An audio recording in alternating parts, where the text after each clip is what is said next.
Bonjour, dans cet épisode, je vais vous apprendre à ne plus perdre de temps en réunion. Je suis Gaël Châtelain-Berry, bienvenue sur mon podcast Happy Work, le podcast francophone le plus écouté sur le bien-être au travail. Alors, les réunions, sacré sujet que celui-là. Saviez-vous qu'une étude a montré qu'au cours de votre carrière, vous alliez passer 16 années entières en réunion. Une autre étude a montré que cela représentait pour un cadre 24 jours de 24 heures par an passés en réunion. Oui, 76 jours chaque année. Alors, vous allez me dire, c'est pas très grave si finalement ce temps est productif, on est payé pour cela, être productif, si c'est en réunion ou pas en réunion, peu importe après tout. Sauf que une étude de Atlassian a montré que 50% du temps passé en réunion n'était absolument pas productif, qu'il était consacré à d'autres sujets que le sujet de la réunion.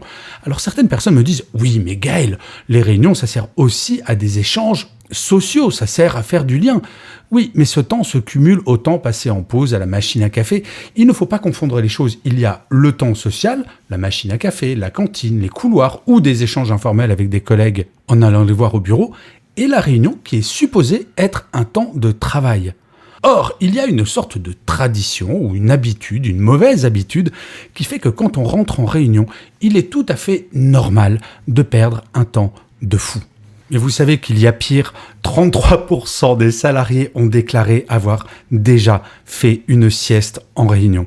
Et chiffre, je crois, qui est le pire de tous, 75% des salariés déclarent souvent faire autre chose que d'écouter les gens qui parlent lors de la réunion. Bref, vous le voyez, il y a un temps absolument incroyable à récupérer sur l'organisation des réunions, sur comment nous vivons ces réunions. Alors pourquoi cela est si important ? Eh bien écoutez, en ces temps où l'on réfléchit sur la semaine de 4 jours, il me semble important de savoir où nous allons pouvoir récupérer du temps pour réduire notre temps de travail sans pour autant perdre en productivité. Donc très concrètement, comment fait-on pour rendre nos réunions plus efficaces ? Il y a 3 points. La première chose, c'est ce que j'appelle les 4 règles d'or d'une bonne réunion. La première règle, c'est qu'il ne doit y avoir aucune réunion qui se déroule sans qu'il y ait un ordre du jour envoyé 24 heures avant la dite réunion. La dernière fois que j'ai travaillé en entreprise, il y a quelques années maintenant, nous en avions assez avec la présidente de cette entreprise du nombre de réunions qu'il y avait. Et nous avons donc décidé d'imposer cette règle et surtout, s'il n'y avait pas d'ordre du jour envoyé aux participants de la réunion était automatiquement supprimée. La deuxième règle, c'est un nombre de participants limité. Les réunions à 10, 15, 20 personnes ne servent littéralement à rien. Autant envoyer un fichier audio ou un texte ou un PowerPoint. Une réunion où les gens sont présents, cela prend du temps incroyable et où tout le monde ne peut pas s'exprimer. Franchement, cela ne sert à rien. Une bonne réunion, c'est maximum 5, 7 personnes, énorme maximum pour être productif. Je dois bien l'avouer, quand j'étais en entreprise en début de carrière et que j'organisais des réunions, bien souvent il m'arrivait d'inviter des gens sans trop savoir ce qu'ils pouvaient apporter à la réunion. La troisième règle, c'est de fixer une durée limitée à la réunion. Mis à part quelques exceptions, une réunion ne devrait pas dépasser 30 minutes. Une étude a même montré que la durée idéale d'une réunion était de 37 minutes. Il ne faut donc pas être plus royaliste que le roi, mais en tout cas, je ne sais pas si vous avez remarqué, quand on cale une réunion en entreprise, bien souvent, le temps fixé est 1 heure par défaut. Il faut perdre cette habitude et concentrer le temps pour effectivement ne pas perdre de temps à parler de la pluie et du beau temps avec son voisin. Et la 4e règle, qui est probablement la plus contraignante, mais qui a le plus d'impact sur la réduction du nombre de réunions. C'est une règle que nous avions imposée avec la présidente dont je vous parlais il y a quelques instants. Et cette règle est la suivante. La personne qui organise la réunion est obligée de rédiger dans la demi-heure qui suit la fin de la réunion un compte-rendu à envoyer à tous les participants de la réunion. Et oui, on le sait toutes et tous, rédiger un compte-rendu, c'est quelque chose qui n'est pas forcément agréable. On y réfléchit donc à 2 fois avant d'organiser une réunion. Oui, bien entendu, les réunions sont parfois utiles, mais elles ne sont pas systématiques. Elles ne doivent pas être systématiques. Or, il faut bien le reconnaître, parfois on organise des réunions sans trop savoir pourquoi. Le deuxième point pour réduire le nombre de réunions, c'est d'appliquer la règle qui a été créée par Jeff Bezos, le patron d'Amazon, il y a très longtemps. Il avait envoyé un email en interne pour expliquer que si vous commencez une réunion et que vous constatez que vous n'avez rien à y faire, que vous n'allez pas pouvoir apporter quoi que ce soit en termes d'input, vous avez le droit, voire le devoir, de partir de la dite réunion. Je ne sais pas vous, mais moi, il m'est arrivé d'être invité à des réunions, d'accepter l'invitation, d'y être et de ne faire qu'écouter.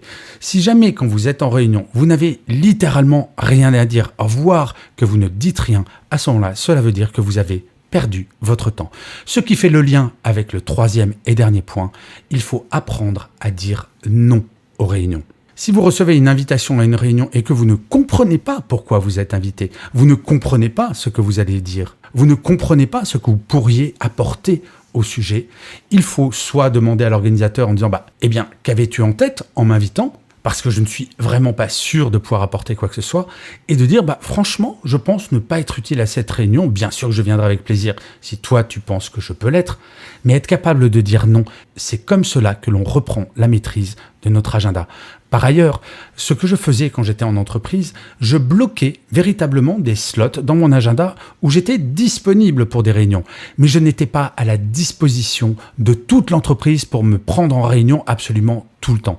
Non, c'était les autres qui devaient s'adapter à mon planning plutôt que l'inverse. Sinon, et je suis sûr que cela vous est arrivé certaines journées, vous allez avoir des journées entières de réunions sans pouvoir vous consacrer à quoi que ce soit d'autre qu'être en réunion avec du temps pas forcément productif. Et si jamais vous êtes manager, il y aura des journées, si vous ne prenez pas cette décision, vous allez avoir des journées sans aucun moment avec les membres de votre équipe. Or, un manager n'est pas payé pour passer son temps en réunion, mais il est censé s'occuper de son équipe.